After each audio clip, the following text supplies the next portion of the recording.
Hi, welcome back to my channel. My name is Kat, and today I am talking about my best books of 2022 that were released in 2022. Almost all of these books on this list, all of these books on this list are weird and dark, and some of them I'm actually going to give the rare ultra dark tag to, and I will let you know when we get there, because when I say check the triggers, I mean check the frickin' triggers, my guy.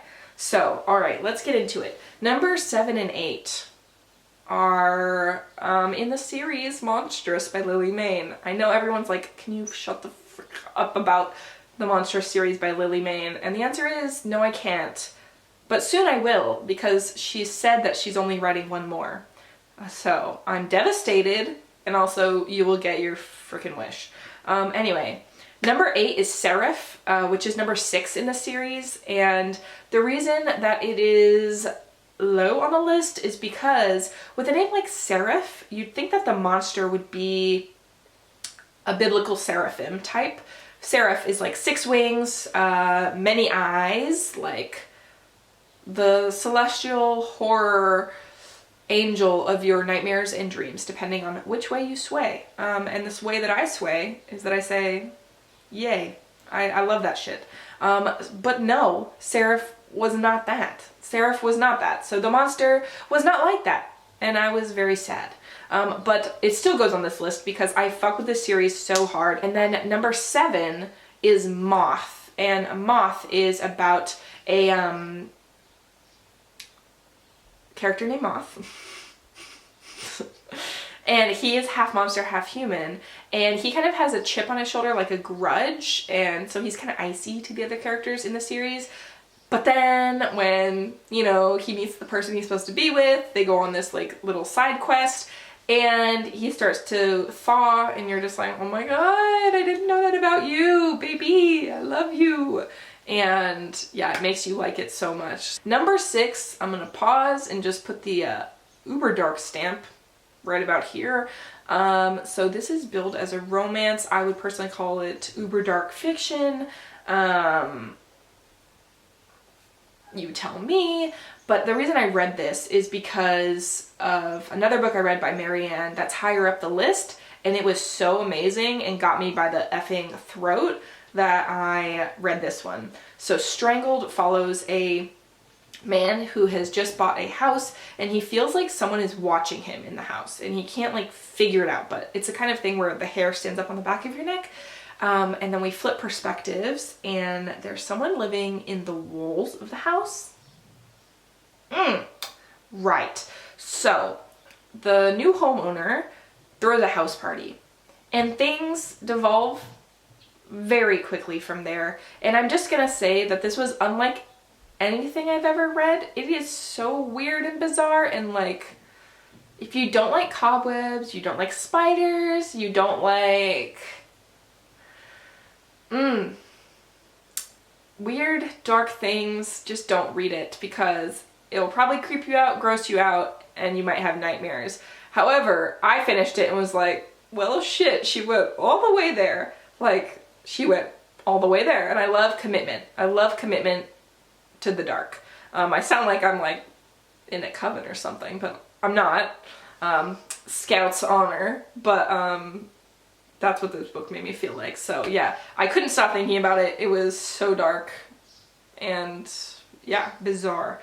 All right, next up is changing gears here. Evil Omega is number 5. Evil Omega is by S. Rodman. So this is an MM shifter romance.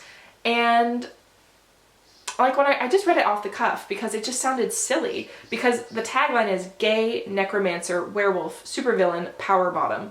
So we're following Silas, who is that combination of things, and he is this feared necromancer who's also a werewolf, but he can use dark spirits to like raise the dead, and he previously like destroyed his whole family, and so everyone's scared of him. And the other main character is Dean, who is a werewolf shifter in his pack. He's an alpha, but he's not like the leader of his pack because he really doesn't want the responsibility. And he wakes up one day to screaming. And so he goes to investigate, and his pack leader has caught Silas, like the necromancer, and tried to sexually assault him with his dick, and Silas like nearly bit his dick off. So love that. Not the sexual assault part, but the violent immediate consequences part. So they're like, fuck, who's gonna watch Silas? Like, this is out of hand. So Dean's like, I'll watch him. So Dean is watching him, and then Silas goes into heat because this is a like shifter kind of Omegaverse type thing. And everyone is like, oh fuck, because the heat is driving all of the other ones like crazy, whatever. So they end up sleeping together consensually. And Dean realizes he really likes Silas. Like, Silas is like just a super strong like Omega with like the brattiest attitude, and like no fucks are given. And he dresses like a metalhead. And Dean is like, oh, I think I really like Silas. And then like Silas is like, if you mate me, if you bite me, I will fucking kill you, resurrect you, and make you my bitch for eternity.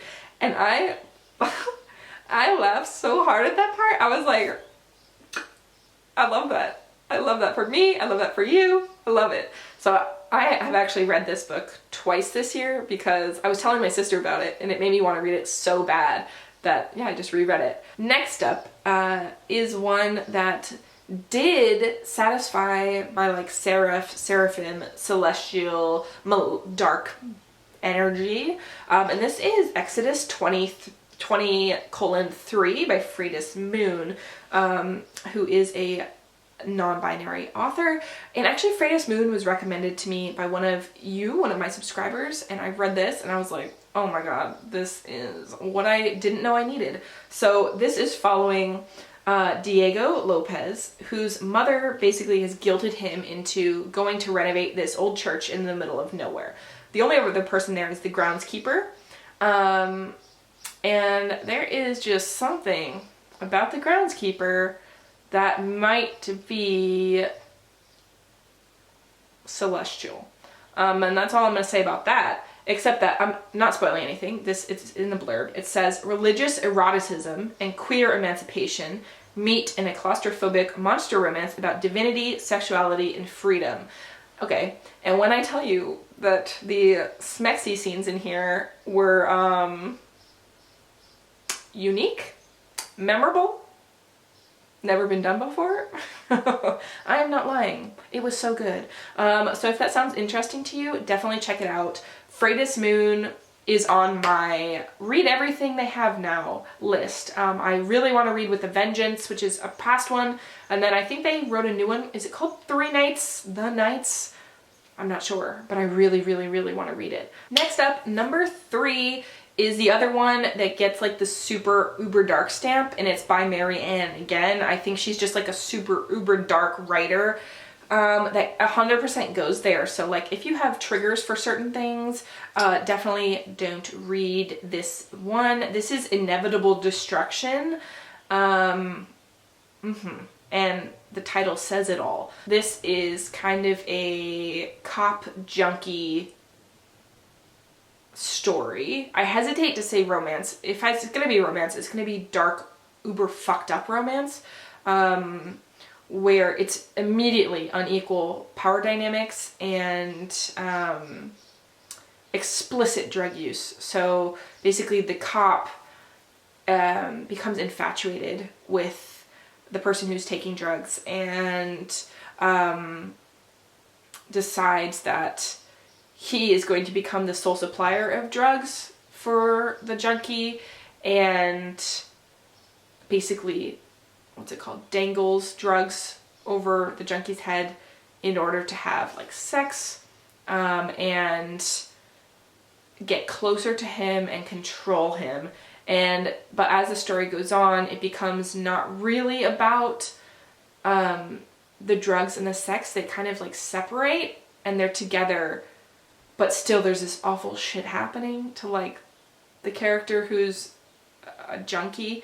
I could not look away from this novel. I was like engrossed. It was like sickening, horrifying. It's like watching a car accident. I knew that it was like a bad situation. Bad. Very bad. but I just like could not look away. Did it haunt me? Do I still think about it? Are scenes etched in my mind? Absolutely yes. Okay. Number 2 is A Soul to Keep by Opal Rain, an Australian author. So this one, again, I did not expect to fuck with this as hard as I did. Complete surprise. We're following Rhea, who is a human that lives in one of the like little villages, and every decade a Duskwalker comes to the village to get like a human sacrifice. Like a human mate that they assume is going to be a sacrifice, and Rhea basically is seen as like a bad omen. So immediately the town is like, okay, easy, this one.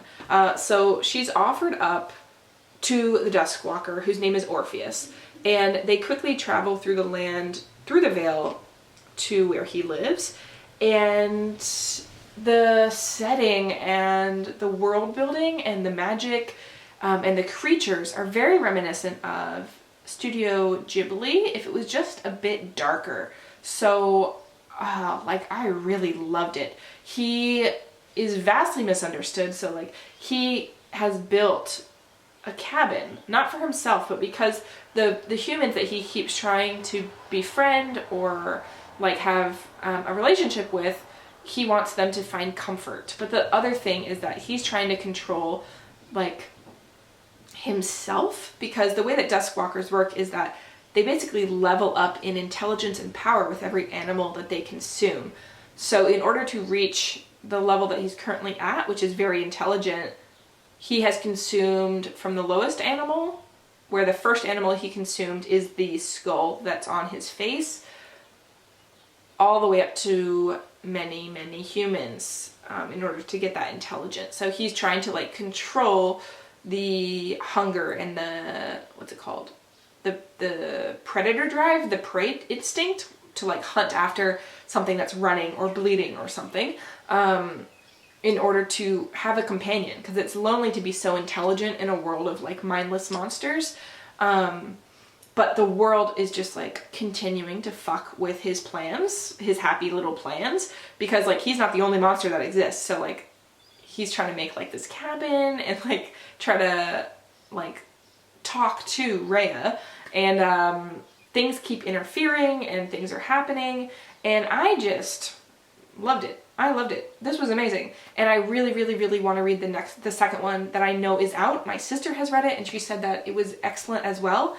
And this series, one of the great things is that the world building is so unique, and the origin story of how Duskwalkers came to be is so fantastical and like original that I was like, oh my god, I love it. The monster dick in this is very interesting and illuminating, and yes, it's fantasy for a reason.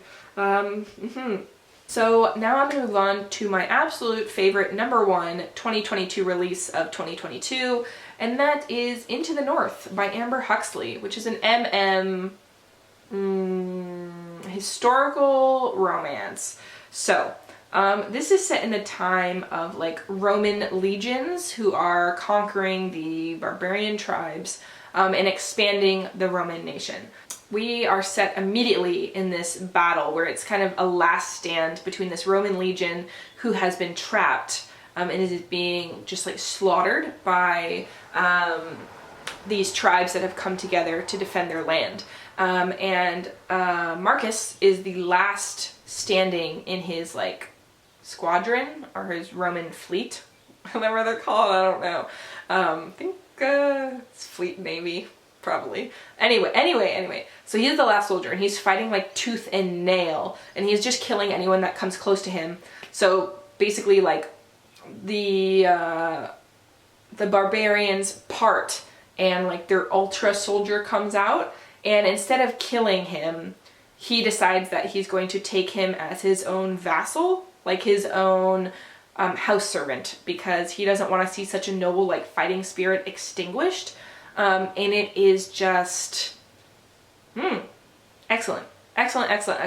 So this does have some of the captive elements that I really, really love from Captive Prince, where it's like forced proximity and a power imbalance not due necessarily to the strength of the person who is the captive, because they're both super strong. So I think that's the same thing I love about Captive Prince is both of the people who are in the dynamic are super strong fighters in their own right. But it's that the society creates the power dynamic where obviously he's a captured soldier. So if he leaves the household of the barbarian that has him, he'll immediately be killed. Yes, I really love this because it transitions from like war and fighting to more community dynamics, and also like a really intimate look at in-house dynamics between Marcus, and I didn't even say Agnar is the barbarian like super fighter who he doesn't even really like fighting. He just is called to fight to defend like the lands. And it's really interesting because Marcus has been a soldier from youth, like raised to be a soldier in the Roman legions. There we go. Legions. And Agnar, he has trained to fight, but that's not like his love by any means. And it's just, I thought it was excellent. And I'm not the only one. It has over 200 ratings, and it has a 4.43 on Goodreads. So yes, a lot of people really liked it, and I thought it was just freaking excellent. So those are my top 8 best new books of 2022. Please let me know what your favorites were down below. I would love to hear it. Yeah, and without further ado, I will chat to you in another video soon. Lots of love. Bye!